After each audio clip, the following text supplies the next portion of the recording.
أعوذ بالله من الشيطان الرجيم.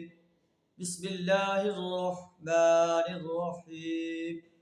المال والبنون زينة الحياة الدنيا والباقيات الصالحات خير عند ربك ثوابا وخير أملا. صدق الله العظيم.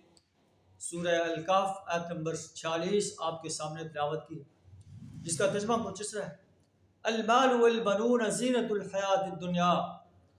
مال و اولاد تو دنیا کی زندگی کی ایک ہنگامی آرائش ہے، دنیا کی زندگی کی زینت کا سامان ہے.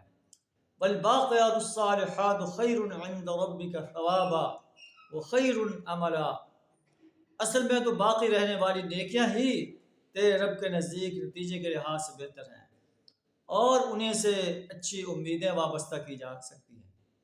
انہیں اس دن کی فکر کرنی چاہیے جب اللہ پہاڑوں کو چلائے گا.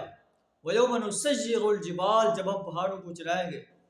وَتَرَى الْأَرْضَ بَارِزَةً وَحَشَرْنَاهُمْ فَلَمْ نُغَادِرْ مِنْهُمْ أَحَدًا.